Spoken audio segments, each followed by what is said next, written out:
Oui. Amélie de Montchalin, ministre de la fonction publique, Oui. annonce une bonne nouvelle pour les fonctionnaires. Ils vont être augmentés? Alors, c'est une Dégel du point d'indice. Oui. Je me trompe ou pas? Non, non, jusque-là, Ah bon. c'est parfait. Très bien, merci. Très bien. Non, mais Non, je sais pas. je parlerai, à ta place, je parlerai quand même avec un peu de prudence, parce que c'est une annonce après l'élection, enfin, la réélection d'Emmanuel Macron. C'est un engagement. Oui, mais... Oui, elle dit quand même que c'est une mesure... Alors, c'est une mesure qui, à mon sens, devrait d'ailleurs s'imposer. On va rappeler quelques éléments factuels. Le point d'indice des fonctionnaires, c'est ce qui sert de base de calcul aux 5,5 millions de fonctionnaires français. Il y a la fonction publique d'État, la fonction publique de la santé, la fonction publique territoriale. Et donc, le point d'indice des fonctionnaires, c'est un peu la base commune pour les fonctionnaires de catégorie A, ceux qui ont des diplômes plus élevés, au moins Bac+3, catégorie B, catégorie C, c'est souvent les petits salaires de la fonction publique. On va rappeler aussi que les salaires des fonctionnaires, le point d'indice de la fonction publique n'a pas été augmenté depuis 10 ans. Il y a 10 ans sans aucun coup de pouce. Alors, vous allez me dire...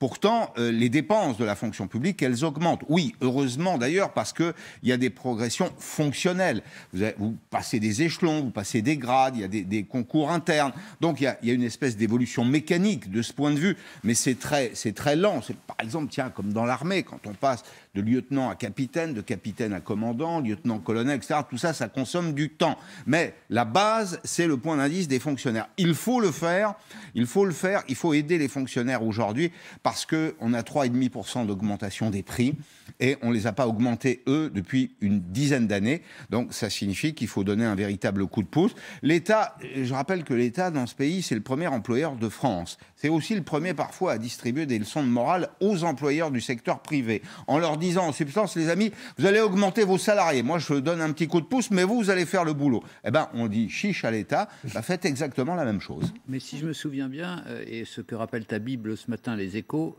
François Hollande, quand il envisageait de se représenter, avait lui aussi annoncé une hausse de un point. Oui.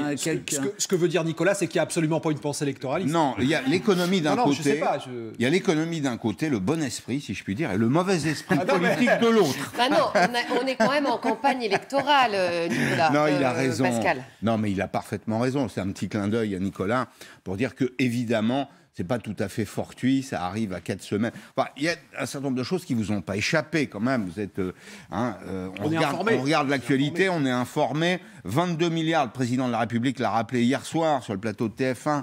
22 milliards. Le président de la République, candidat, 22 milliards d'euros de pouvoir d'achat distribué, bouclier anti-vie chère, chèque énergie, etc. Coup de pouce à droite, à gauche. 20 milliards d'euros de pouvoir d'achat distribué à moins de 6 mois d'une élection présidentielle. Une annonce comme ça qui tombe à quoi, 30 jours, Nicolas? C'est ça, hein, une trentaine on ne sait de plus jours. maintenant, Bon, on ne sait plus.